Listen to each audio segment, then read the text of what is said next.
Well, for some military analysis of what's happening in Ukraine, I'd like to bring in Bill Roggio. He's a senior fellow at the Foundation for Defense of Democracies and an analyst on security issues. He joins me tonight from Bedford, New Jersey. Bill, it's good to have you on the program. Let's look at where we are right now, 6 weeks into the Russian invasion of Ukraine. Do you see anything to suggest that, as claimed by Moscow, that Russian forces have succeeded in completing a first stage and that they're now moving on to a second stage? I think there's some truth in that. Look, if we listened to the reports at the beginning of the war, the Russian military ran out of gas 5 weeks ago. Their troops were defecting, things of that nature. I've maintained from the very beginning that however this war would play out, it would be long. It would take, we're looking at timescales of months here. The Russians, I believe, have the advantage here, despite their tactical blunders and some failures. They have made advances, particularly in the south and in the east. The Black Sea, other than Odessa, is all under Russian control right now, as is the Sea of Azov.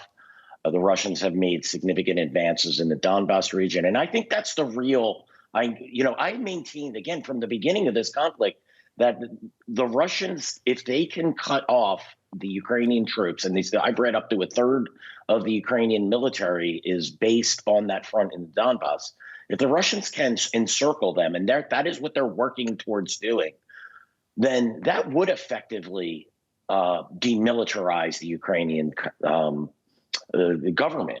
So I think, Kiev was a failure for the Russians, at least at the outset, and yet Russian troops are still positioned there. They are regrouping and reorganizing. I would expect at this level, at this stage of the campaign, this is about the right time to reorganize your military and plan your next moves. The Ukrainians, while they've taken a modest amount of territory around Kiev, they have not driven the Russians from the areas. So again, whatever tactical failures the Russians have had, they have had strategic success to a degree in certain areas. Well, this is a dismal picture that you're painting for Ukrainian forces moving forward then. So you say that it's still the Russians' ball game here that's being played. I do think so. I mean, we hear a lot about the Russian losses. What we're not hearing about is Ukrainian losses. How many tanks, how many airplanes have the Ukrainians lost? What are their casualties?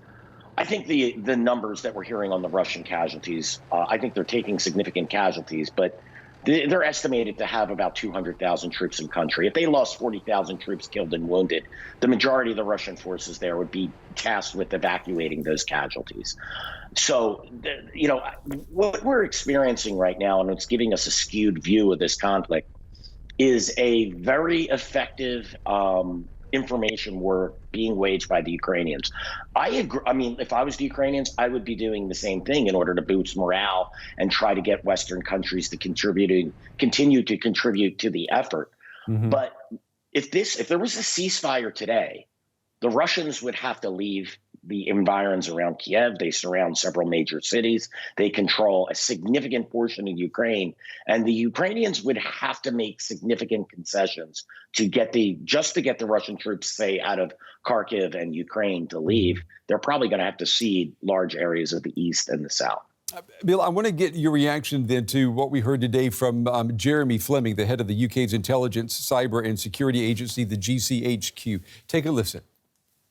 We've seen Russian soldiers, short of weapons and morale, refusing to carry out orders, sabotaging their own equipment, and even accidentally shooting down their own aircraft.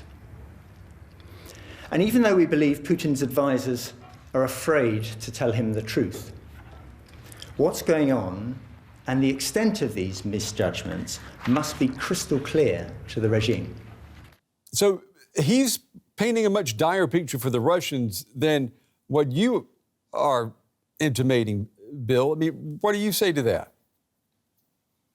How many Russian troops have destroyed their equipment or defected? How many friendly fire incidents, which, by the way, happened in warfare? How many incidents of that has occurred? He's making claims, but he's not giving us the extent of it. I have no doubt that there are issues with the Russian military. They are having failures. I have no doubt there's been defections and there's been destroyed equipment. In countries that are, like Russia, I would expect a level of that. But yet the Russians still remain on the doorstep of Kiev and Kharkiv and control significant territory.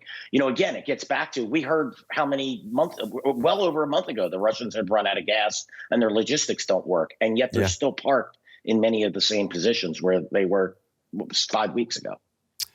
NATO has constantly said that it aims to avoid direct confrontation with Russia, but it is giving weapons to Ukraine. And the White House later clarified, President Biden did say that Vladimir Putin could not stay in office.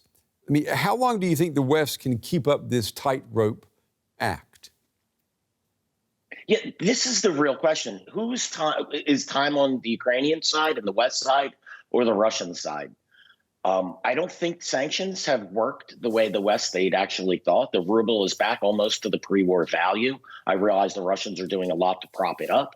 But then again, the U.S. is going to release a million or a billion barrels of oil a day from a strategic reserve to bring down gas prices. This is what countries do at war. I can't answer the question of who blinks first, but the West, Europe is highly dependent on Russian gas and oil.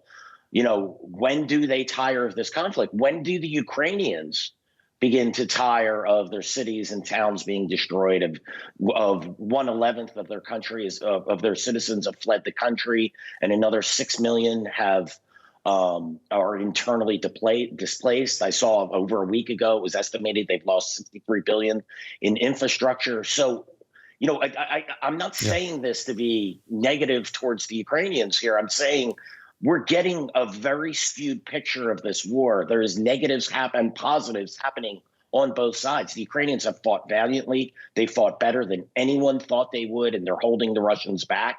But holding them back is not the same as driving them out. Yeah, you bring up some very good points, Bill, and it's good to have this dose of reality thrown in to the coverage of this war. Bill Roggio, the Foundation for the Defense of Democracies. Bill, we appreciate your time and your context. Thank you. Thank you, sir.